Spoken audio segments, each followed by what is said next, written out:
Welcome, golf fans, pursuers of knowledge and the almighty dollar. This is your golf guru bringing you the 2023 BMW Championship. Yes, this is the second leg of the FedEx Cup. We're down to 50 players. And with that said, I'm going to go into all the analysis you need to know on Olympia Fields.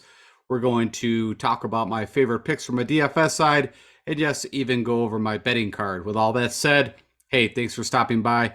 Give me about 20-30 minutes, as I kind of mentioned previously. This show is going to be a little quicker, but I still wanted to get the information out for you guys to help you if you are doing any betting or the DFS side.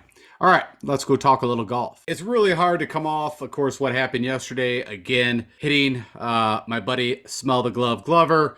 It was kind of also funny to see all the other, if you want to say golf analysts or slappies out there that are jumping on the Glover bandwagon. But of course, if you've been with me for the past few years, then you know we are the original guys that have hit all the Glover bets over and over. And like I said, now everybody finally has kind of jumped on the bandwagon. Of course, back in 2021, I called him at the John Deere. And at this time, literally, he has not won a tournament, probably about 9 years. But what I started to see with Lucas was he started to gain with the putter a few tournaments beforehand. And those were all bent greens, which I knew what he could do from a ball striking side. Now you can see the odds down there at 40 to 1 when we hit him. But again, if you look at the field back in 2021 to John Deere, it was brutal comparative to even this year. But again, it was a nice hit way back then. It was a great call, even from a DFS side. We already know what happened at the Wyndham. We hit him at 110 to 1. And then, of course, yesterday, hitting him at 90 to 1. And, you know, I'm not going to lie. There was multiple times I thought about cashing out that bet. And, of course, even like Cantlay staring into the sky like, how could this happen? How could I lose to Lucas Glover? And what made me so happy about the whole thing was I have lost multiple playoffs to this gentleman, Mr. Patrick Cantlay. I have nothing against the guy. He gets a terrible rap, but I would be lying if I said I don't root for him, of course, when he's on the Ryder Cup team. Other than that, that's about where it ends. He has no personality. Also don't like the way he kind of handled all the live stuff, and when he was asked questions about it, just wouldn't take a side and just say, you know, you never know. And I don't know, like, dude, just come out and say, hey, if they offer me enough money, I'm going to go over. Of course, he dealt with some major setbacks, right, with the car accident that happened, of course, killing his best friend. So, you know, there's some things that he has overcome, which I give him a lot of credit for. But anyways, just to kind of walk back, if you did not get to watch the final round, of course, we had the rain delay, which set things back. But what I'll jump to right off the bat was, of course, hey, you know, Lucas, there was multiple times where it looked like he had no shot of staying in this tournament. But the two that were the most amazing was on hole 13, which he mentioned in his presser. He made a 20-plus footer just to make par to even keep his head in the game. And then he did it again on 14. Of course, he put it in the water and then chipped, or not chipped, but had a pitching wedge from the drop area, and then had over a 30-footer again that he had to make just for a bogey to keep him in. So, of course, there was the one shot he hit out of the rough that was like buried. He did not get relief. You got multiple birdie opportunities he had that were like 7 feet that he missed. And he kind of talked about it as, you know, presser after that. You know, he was fighting a swing on Saturday and Sunday, just trying to get by. And you could kind of see that from a scoring perspective. You know, Thursday, Friday, he looked amazing as what we saw at the Wyndham. I'm sure a bit of it too. I mean, there's got to be some fatigue as everybody had with the heat and all that. But anyways, for me personally, it was amazing because, like I said, I lost, I think it was DeChambeau actually at the BMW Championship. I believe that was last year. That might have been Caves Valley, where DeChambeau just crumbled towards the end. And once it went to a playoff, I was not excited on how that was going to work out. He won that. And then, of course, Memorial, also, what was that, a year or two ago when John Rahm, I think it was 2 years ago, where John Rahm had to pull out. And then, of course, then it defaulted to Cantlay and Morikawa that were behind him, but 6 strokes behind him. So that loss, I had money on Morikawa. That loss didn't bother me as bad because, honestly, I didn't feel like I even had money in the game. So anyways, if anybody out there also got on the Lucas Glover train with me, congrats to you. And, hey, let me know within the comments below on how, if you did, and if you maybe went back to back like myself. I even tweeted it out multiple times. Hey, here's my bets. and showed even what I hit. Real quick, I just wanted to pull up also, if you're curious, I always try to show the stroke gain data. It does apply to what maybe is going to be transpiring here at the BMW, but you can kind of see, of course, Cantlay had an amazing Sunday, right? I mean, shot 6 under, not one bogey. And of course, the guy owns the BMW Championship. Now, on multiple different venues, right? Last year was Wilmington Country Club, which is in North Carolina, but somewhat has some similarities to this course that they're going to be going to at Olympia. But before that, they played literally one of the easiest courses they probably even played on the PGA Tour, which was Caves Valley. It was brand new to everybody in the golf community world, and they went out and torched this thing. If I remember right, it was like 21 or 24 under, something like that. Of course, that probably will never get back in rotation, but Cantlay won that one too. You can see, everything went well from a ball striking perspective. He gained a ton. So the driver is one thing that has been kind of hurting Patrick, but it looks like he's got that working, gained about a little over a stroke on approach, but the putter is still not the greatest. Of course, my buddy Lucas Glover also did very well from a ball striking perspective, and the putter, as I talked about, just kind of carried the day for him, especially over the weekend. You had Tommy Fleetwood, who had multiple opportunities to also be in the playoff, or at least even win this thing. Around the green kind of stung him, and then Rory purely tee to green and ball striking, was just in fuego. But again, how many putts did Rory leave out there? Even on Sunday, if he could have made a few more, he easily could have won that tournament. Of course, you had Jordan, who looked very good even going into Sunday, driver, and then all of a sudden doing Jordan things, start hitting in the water and having issues.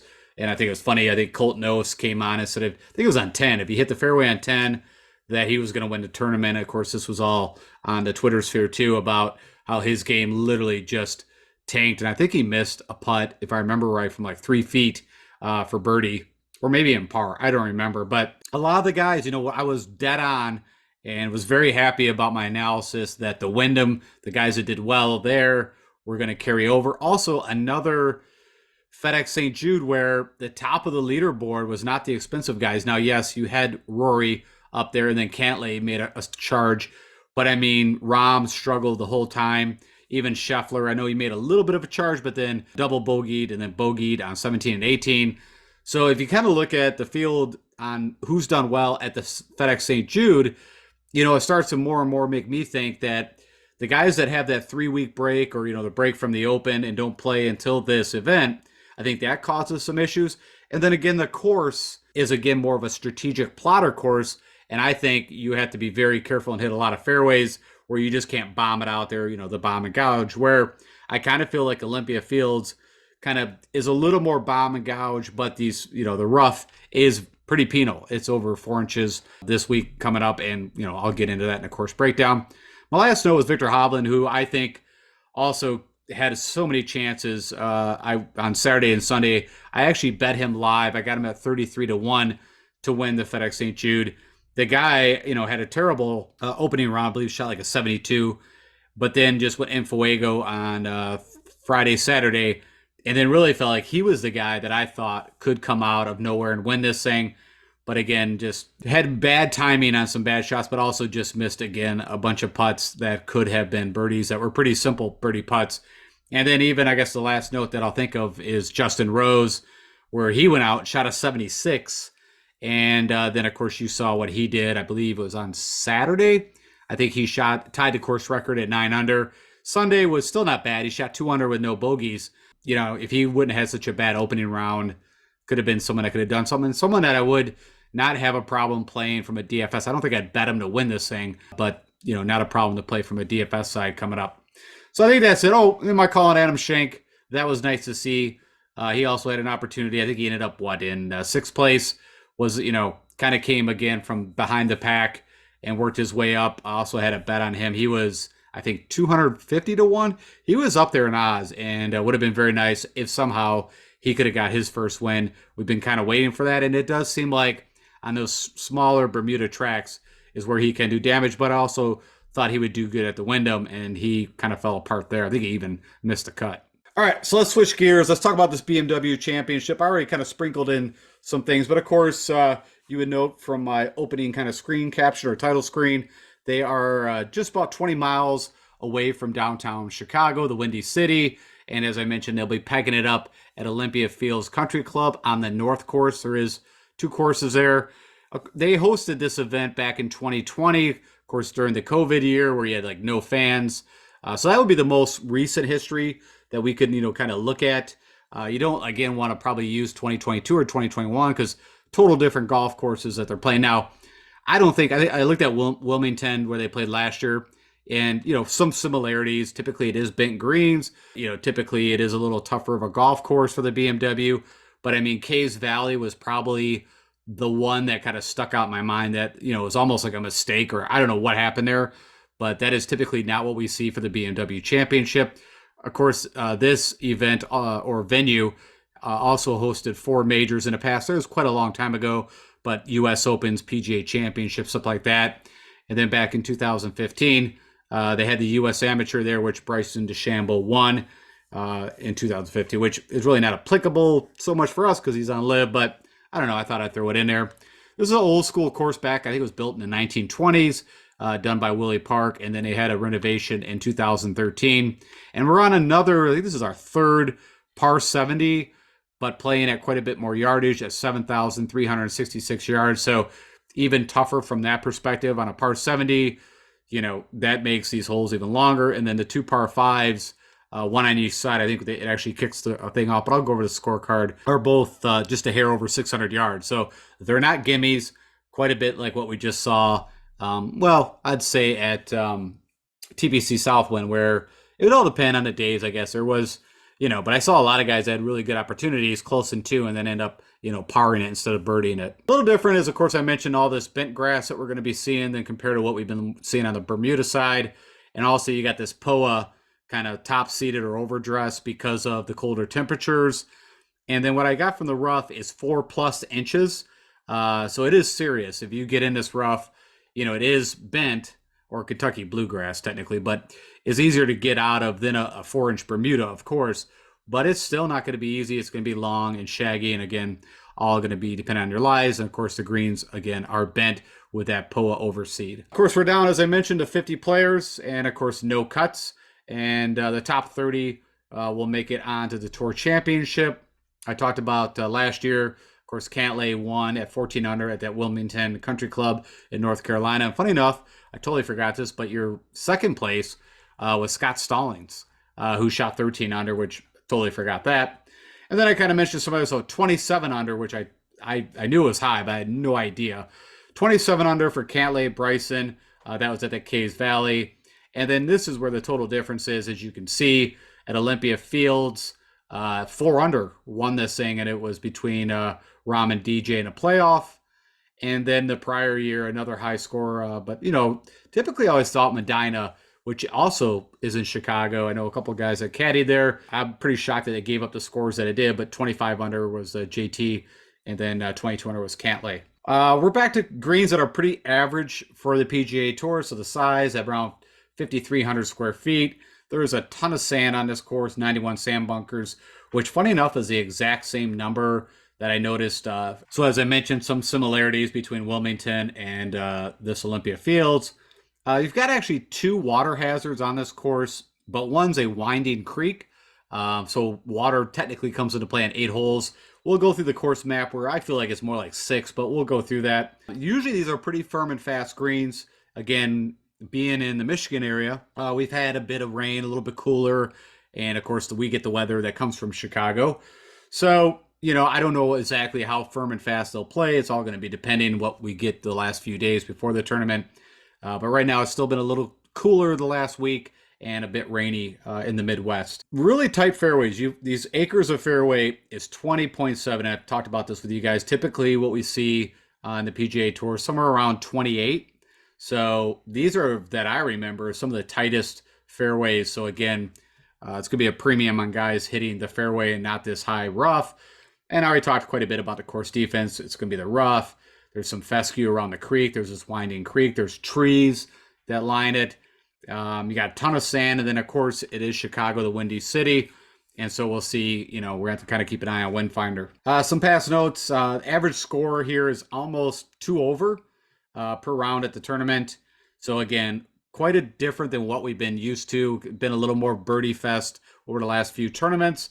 That's all going to change, at least what we know historically here. Played as the 4th most difficult course on the PGA Tour during that 2020 season, just behind Bay Hill, Murfield Village, Jack's Place, and then where they play the Honda at PGA National. Okay, so real quick, we look at the scorecard. This is taking the one sample data, so remember that. We got 4 rounds of data that's in Fantasy National, and that's what we're going off with this. And all the yardage that I could see against the scorecard here is a little longer. So if you kind of look at each hole, they found ways to add a few yards.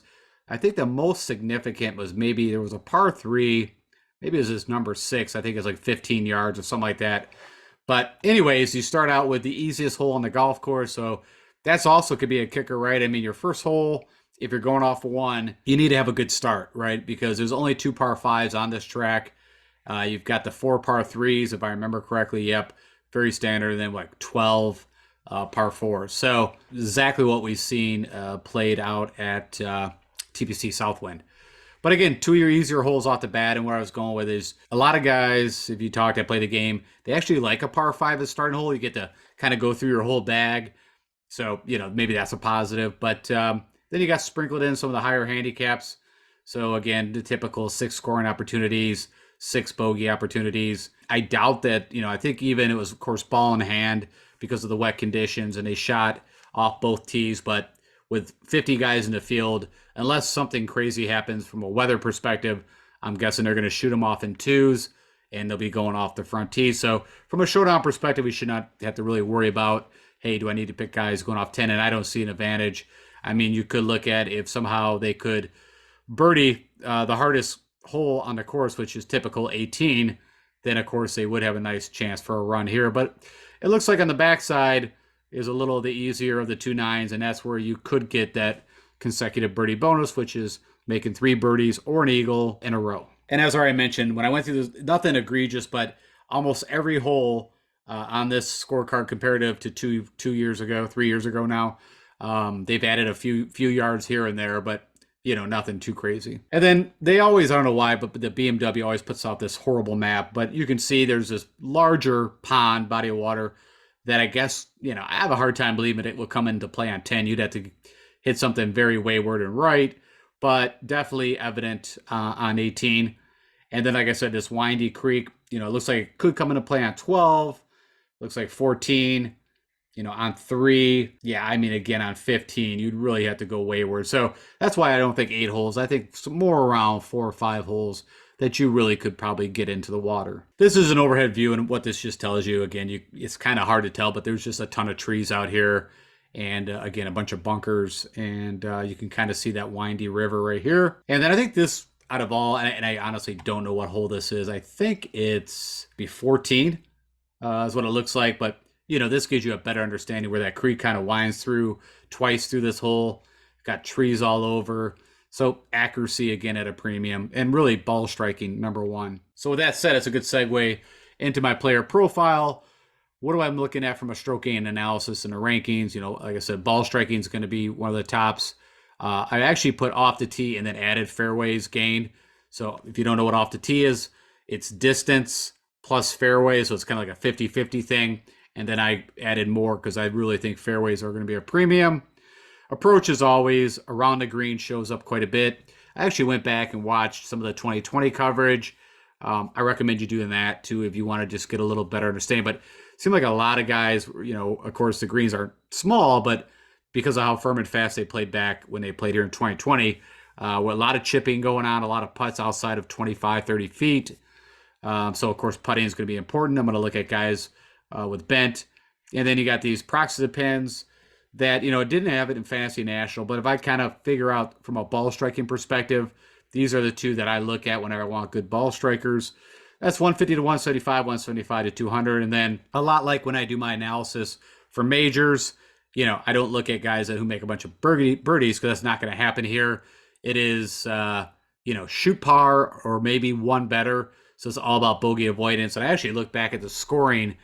And funny enough, let's go take a look real quick. I'll show it to you guys too. Okay, so I'll pop over to Fantasy National, and what I'm pulling up is the 2020 BMW Championship. You can see here, Olympia Fields North, par 70 bent. And what I was looking at was that the scoring actually got better as the tournament kind of progressed. And I was like, well, is that due to wind? But it said it was calm. And then on Saturday, it was actually moderate. You could see firm and fast greens. But only 3 guys broke par day 1. Hideki, Tyler Duncan, and Mackenzie Hughes. And then if we look at day 2, you got, see here, 8 guys that actually broke par. Again, the lowest round of that round 2 was a 68. And then if we get into day 3 or round 3, you know, quite a bit of the field, I don't know how many that is, but we'll say 20. And then you had a couple 66, Rahm and Streelman.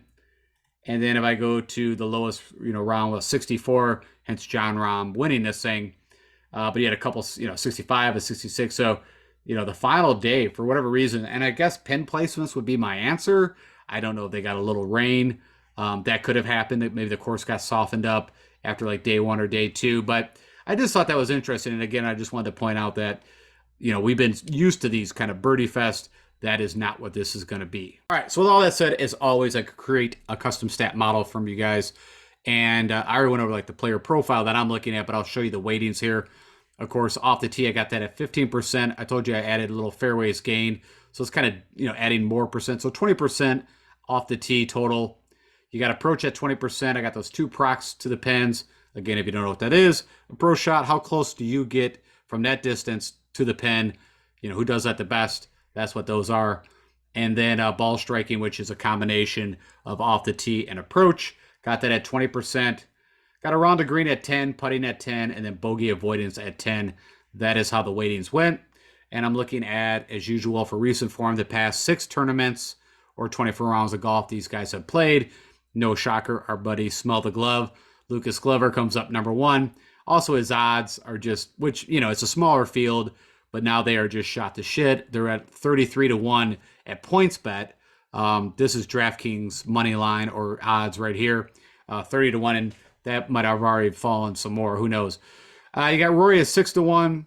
You got Scotty Scheffler 7-1, and you can see the odds. I won't read them all off to you, but Tommy Fleetwood, of course, again, another, you know, good opportunity. Also shown up on Ben Green's, right, the RBC Canadian, where he had a chance to win. Really hit the ball amazingly. Just missed some crucial putts. You got Patrick Cantlay, who's won the last 2 of these, and then of course just came out of a possible win at TPC Southwind for the FedEx St. Jude. You got Victor Hovland, Colin Morikawa, Russ Henley, Siwoo Kim, Johnny Rahm, Ricky Fowler, Xander Schauffele, Hideki Matsuyama, Terrell Hatton, and Corey Connors are your top 15 guys against recent form, last 6 tournaments in my model. And then as always, I do like to do the recent form. What does that mean? I'm just cutting it in half. I'm looking at the last 3 tournaments or 12 rounds, just again to kind of even take a more micro focus on recent form. Of course, Glover's going to stay number 1, winning the past 2 tournaments. You got Rory up there, Fleetwood, Morikawa, Scotty Scheffler, Patrick Cantlay, Brian Harman, Russ Henley, Svensson, Cameron Davis, Max Homa, Victor Hovland, Keegan Bradley, Terrell Hatton, and Ricky Fowler are your top 15 players under my model, looking at the last 3 tournaments. So again, recent form. All right, so I want to put a note on this. Of course, I always like to show the history or historical data too. So it's recent form. It's kind of like a blend that we have to do. But of course, at Olympia, the only thing that we have was the 2020 sample. And so we only have 4 rounds of golf. So you really can't do a whole lot with this, but you could at least see who did well 3 years ago. Of course, John Rahm won the tournament. I think Corey Connors makes total sense. You know, again, back to just guys that hit fairways good with the irons and hope they do something with the putter. You got Fitzy, Benoit An, who's, we'll look at a different thing that kind of interesting with Benoit An. Hideki Matsuyama, Tony Finau, Terrell Hatton, Scheffler, McIlroy, Adam Hadwin, who also had a pretty decent TPC Southwind FedEx St. Jude. Xander Schauffele, Morikawa, Henley, Brian Harman, Patrick Cantlay. So, of course, again, that's only 4 rounds of data, so do what you want with that. Now, if we look at just the BMW Championship, which, as I mentioned, has been played on a bunch of different venues over the past 5 years. But just, you know, there is some similarities. It does seem like they're bent greens almost all the way through, so I guess you could say that. But, of course, as I already mentioned, Patrick Cantlay has just done amazing at this event. You know, worst was 2018, but other than that, you know, a win, and a T12. Of course, John Rahm also shows up. Rory, Tony Finau is your next guy. Hideki, Xander, Corey Connors. You got Sunjay M, who again had a good showing at the FedEx St. Jude. And what I mean by that was he was. I don't think I picked him last week because he's been so Jekyll and Hyde, but I do feel like his game's getting back on track. Of course, it's typically the putter, which kind of let him down on the weekend. Scotty Scheffler, Ricky Fowler, Tommy Fleetwood, Sammy Burns, which is kind of interesting, right? Ben Greens, usually we know him on Bermuda. You can get him. I'll just tell you right now, I bet him at 55 to 1 on PointsBet, just purely for odds sake. I just felt like he has pretty good odds for Sam Burns in a small field. JR at 45 to 1, Terrell Hatton, and then Benoit. And that's why I was pulling up Benoit. Even though he didn't get to play in the last two, before that he did pretty well at the BMW Championship. All right, so I always tell you like the one list that I like the best. And again, I say if you want to just literally take this list of 15 players and make it your player pool, this would be the one. And this is the ball strikers, right? I mean, that's really what this course is asking for. I mean, you got to do everything, but the first thing you got to do is hit a lot of fairways with distance, and then you got to hit a lot of greens to give you even opportunities to make your pars and hopefully squeeze a birdie here or there. But of course, no shocker, Scotty Scheffler. I mean, it's been well documented and renowned, and I think they said it a billion times on the Golf Channel that, you know, how many tournaments he could have won this year if he could have just putted even or even gained just maybe a stroke with a putter. He also implemented, which I did not know, but I knew he was messing around with a putter that was pretty similar to the one he's been using forever, at least that we know of. But he actually brought in a total different putter, almost more like a mallet, and he put that into play at the FedEx St. Jude. I didn't see really any change to that. It wouldn't shock me if he goes back to either his original or the one that was a little bigger than his original. You got Rory McIlroy, Lucas Glover, Siwoo Kim, John Rahm, Morikawa, Cantlay, Hovland, Fleetwood, Henley, Connors, Xander, Matsuyama, Lee Hodges, and Adam Schenk are your top 15 ball strikers over the last 6 tournaments, just looking just at that stroke gain category. Okay, so who is the best putter on bent grass is what this is looking at.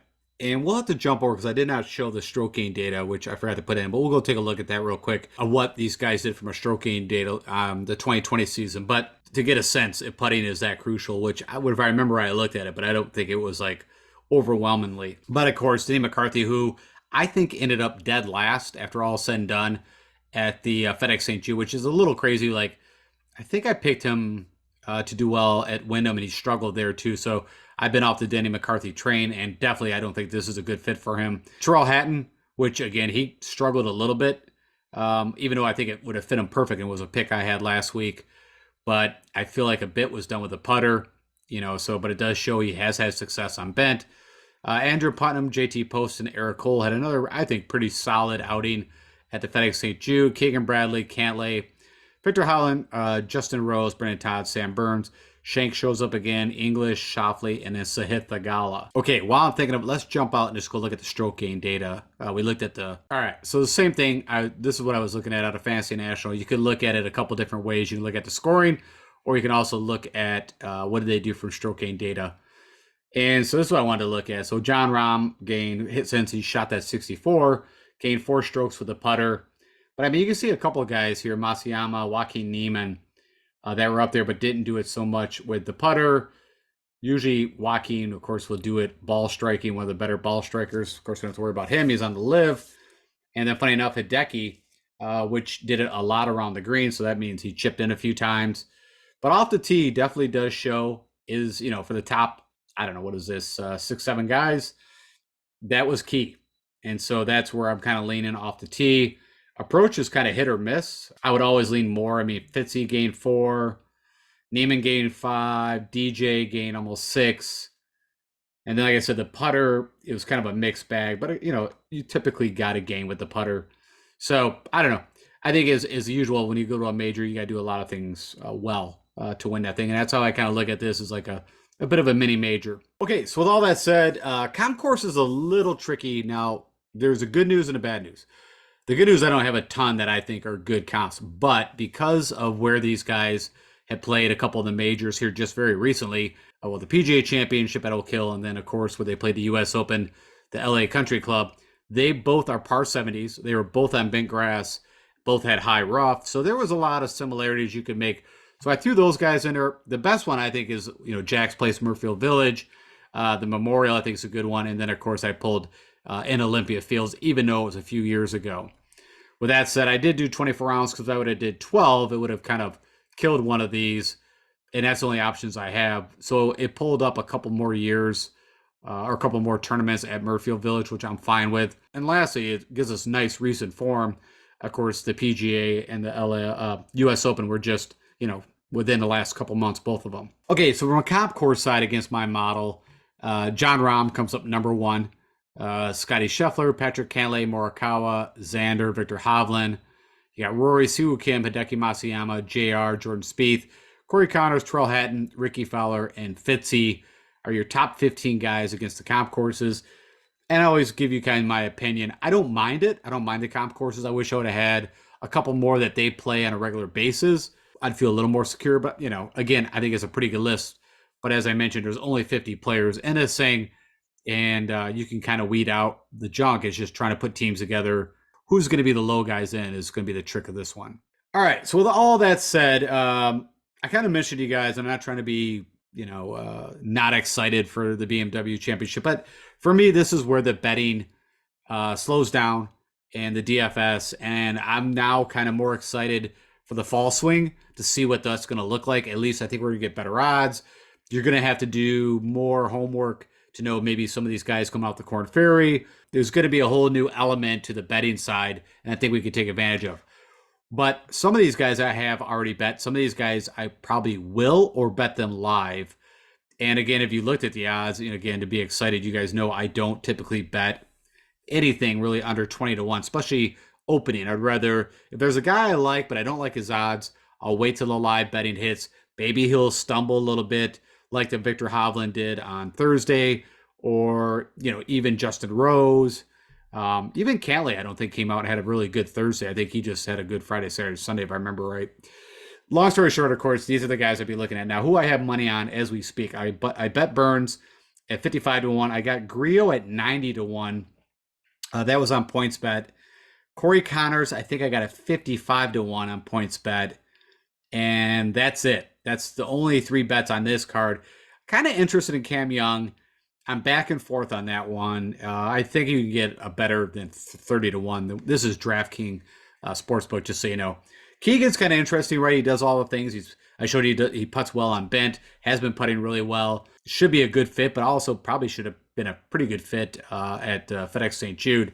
And I don't know where he ended, but wasn't up there in the leaderboard.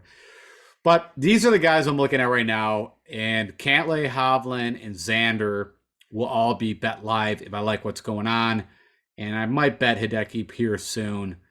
And then, like I said, but right now I only got 3 bets in. And again, I'll state Corey Connors, Griot, and Burns where the money's at. The other guys I'm interested in just haven't pulled the trigger and probably have to do it live. And again, I don't feel like really giving back all my Lucas Glover money with crappy odds. And, honestly, just doesn't get me excited. So that's that. All right, and I'm not going to jump over and do a bunch of analysis. Again, I mentioned there's only 50 guys here. And if you've been watching golf for a while, you can even identify the guys that have been doing well. But I did go through, I'm going to give you my top 15 picks. So this will be the player pool that I will use to put my DFS lineups again.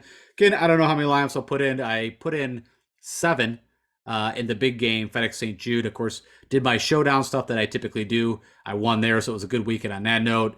And then I had 1 or 2 teams that were like cracked the top 100, which is really hard to do because no one gets cut in these events, as you saw. If you had guys that were doing, well, like guys could make up that, maybe shouldn't have made the cut, like a Justin Rose, for example. You had a couple of teams that were, in there. And if, I think it was Victor Hovland would have had a better Sunday. And who was the guy there? Oh, Griot was the guy that really kind of killed me on Sunday. Could have definitely had a chance to win the whole thing because I, of course, had Glover. I think I had Henley. Taylor Moore, of course, fell apart, which I was expecting. I mean, I like that guy, don't get me wrong, but he's very wayward. His short game and putting is unreal. But, I was definitely expecting. There's probably a lot of people out there that on Sunday it was not going to be pretty for Taylor Moore because you got to keep it in play. If you're curious who I'm going to play for my player pool, I'm looking at from the top guys. So you got 4 at the 12 to 10. And I'm not sure how this is all going to work out when I do it, but the guys at the top, I like Rory, Cantlay, Hovland, Xander. I told you it's going to be a dogfight. This is going to be, again, if everything goes from what we know, maybe 5 under, 6 under wins this thing, something in single digits. Now, maybe it's soft, the greens aren't firm and fast, and maybe they can get to 10 under. But if it's a dogfight, I really like Xander. Typically, those are the kind of tournaments where I think he can, win. And then in like the 9,000s, I got two guys, I like Hideki and Sun JM. And then the eight, I got two eights, Connors and Henley. Again, give me guys that have been, hit a ton of fairways, good with the irons. Hope the putter goes. Corey Connors also had a really good Sunday, and he rose up the board. I think he shot like 5 under, if I remember right. JR, I think this is a good fit for Justin Rose. Another guy that I might bet. I have to go check on that. Maybe more like a top 5. But yeah, he definitely got the rust off and then just really played well the last 3 days. And this, again, is a tournament that I think he could do well at. Siwoo Kim been kind of but again, this should fit him perfect. He hits a ton of fairways, as you can see here, number 1 over the last 24 rounds. And, you can look at this right here, fairways gained. Russ Henley, 3rd. Patrick Cantlay there. I like Ben Wyan, again, just typically he has a few bad holes, but also for that price tag, 75. Grillo, I'm going to stick with that. And I told you I already bet him. Andrew Putnam will be one of my sneaky guys. He also did pretty well here back in 2020. Harris English, why not? I mean, again, in a tougher field, if the putter starts working for him, he has been playing pretty decent. And then, of course, Adam Svensson, who for me literally is just like a cheaper Corey Connors. I think they do a lot of things the same, like a Russ Henley. So 6,200, I think is one of the better values. It would be probably a guy that I got to put in at the bottom if I want to, kind of load up a little more on top. So that's what I'm looking at. Like I said, I'm not going to jump in and, do the deep dive. Like I said, I know you guys want to, but hey, at least I'm giving you this. You're getting the data, and you guys can make some of your own assumptions from there. All right, guys, that's it. I told you it was going to be a quicker show. But again, for like this and then a tour championship, it's just kind of winding down for me. But I still want to do a show for you guys. And I want to wish you guys all the best. I will not be doing it before the lock for either this. I didn't do one last week either. Sorry, but I actually ran out of time. I planned on it. But again, ownership is going to be pretty spread across the top. I mean, there's no real big hidden secrets in that from a DFS side. So if I do see something that I want you guys to know, I will tweet it out. So you need to follow me on DFS Golf Guru Twitter. And I noticed, I don't usually do this, but I went through the analytics and was just curious. And the viewership that I get, funny enough, is half from subscribers and half for people that have not subscribed. So hypothetically, if I get 1,000 views, 500 come from subscribers, 500 from not. So again, if you are checking me out and want me to keep doing this, hit that subscribe button. It's no skin off your back. And again, will keep me going for the 2024 season. So, all right, guys, all the best and enjoy the BMW. Again, I don't want to sound humdrum, but this is for me when the betting and the DFS side start to go down. And also, of course, the football thing. And I know a lot of you guys have been asking me. I started to put some content together. I am trying to figure out the way. I think I'm going to do a best ball strategy show for you guys. I've done 150 best ball teams.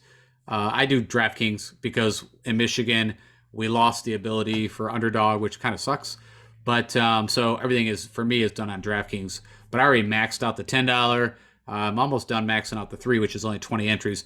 And what I'm thinking is doing a bigger entry one. And then on that, I'll record that, talk to it, and then also give you guys kind of my theories on what I'm doing, which, like I said, I'm always trying to figure out if I don't have something unique and informational for you guys, then I'm like, I don't want to sound like all the rest of the guys out there that are doing football stuff. So I'm trying to figure out the best way to deliver it to you guys. When I have that, I will try to put that out, and it would be on this, same thing. So funny enough, Golf Guru would be doing football just for that, specifically what I discuss. I'm not going to do it all season long. But, if you're like me, I do enjoy best ball, and I'll get you guys out at least where I'm, what my strategy is. All right. With all that said, hey, have a great week and enjoy the BMW Championship. I will do a quick show also for the Tour Championship. And then that kind of wraps up. And then I'm excited and interested to see how this fall swing will go. All right, guys, take care. Talk to you later.